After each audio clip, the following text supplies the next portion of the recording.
এই মুহূর্তে আমি আছি শাহবাগ মেট্রো স্টেশনে।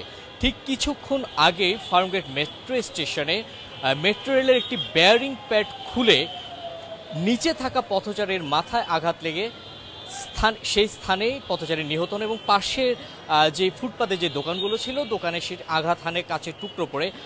দর্শক, ঠিক এই মুহূর্তে মেট্রো রেল বন্ধ আছে, এতে করে যারা নিয়মিত মেট্রো রেলে যাতায়াত করেন সেই যাত্রীদের সাথে আমরা কথা বলে জানতে পেরেছি তারা বিপাকে আছেন। বেশ কিছুদিন আগেও এমন একটি বিষয় আমরা দেখতে পেয়েছি। এই মুহূর্তে আপনারা দেখতে পাচ্ছেন মেট্রো রেল স্টেশনে এই মুহূর্তে যে গেট আছে সেখানে তালা দেওয়া আছে এবং যেই যাত্রীরা আছেন মেট্রো রেলে যারা নিয়মিত যাতায়াত করেন তারা এই মুহূর্তে তারা এসে বলছেন। আপনি কোথায় যাবেন?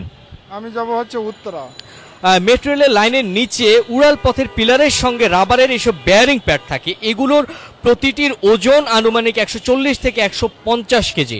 এসব বেয়ারিং প্যাড ছাড়া মেট্রো ট্রেন চালালে উড়াল পথ দেবে যাওয়া এবং স্থানচ্যুত হওয়ার আশঙ্কা থাকে। ঠিক এই কারণেই এই বেয়ারিং প্যাডগুলো ব্যবহার করা হয়। এই জন্যই মেট্রো রেল চলাচল বন্ধ রাখা হয়েছে, যাতে করে এই বেয়ারিং প্যাড না থাকার কারণে বড় ধরনের কোনো দুর্ঘটনা না ঘটে। ঠিক সেই কারণে এই মুহূর্তে বন্ধ রাখা হয়েছে মেট্রো রেল। দর্শক, আপনাদের জানিয়ে রাখি, যিনি নিহত হয়েছেন মেট্রোর বেয়ারিং প্যাড খুলে নিচে পড়ে যিনি নিহত হয়েছেন তার বয়স আনুমানিক 35 থেকে 40 হবে এবং আরও দুজন ব্যক্তি আহতের খবর আমরা পেয়েছি।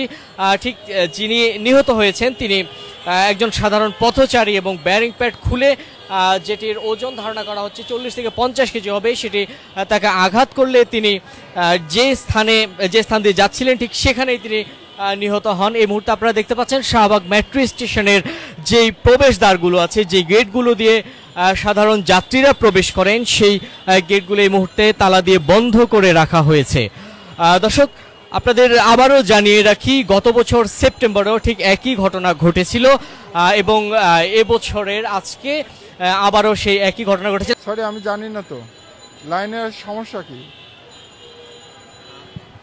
দর্শক, অনেক যাত্রী বিষয়টি না জানার কারণে তারা মেট্রো স্টেশনে আসছেন এবং এসে ফিরে যাচ্ছেন এবং আমরা দেখতে পাচ্ছি নিচে যে সড়কে যেই যানবাহনগুলো আছে, বিশেষ করে যে গণপরিবহনগুলো আছে, গণপরিবহনগুলোতে আমরা যাত্রীদের চাপ দেখতে পাচ্ছি এবং যেই ফার্মগেট মেট্রো স্টেশনে যে ঘটনাটি ঘটেছিল এই ঘটনাকে কেন্দ্র করে আমরা দেখতে পাচ্ছি এই মুহূর্তে মেট্রো বন্ধ আছে।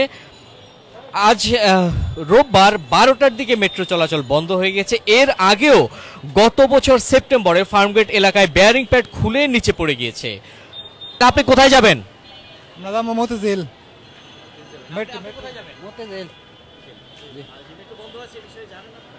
না জানি না।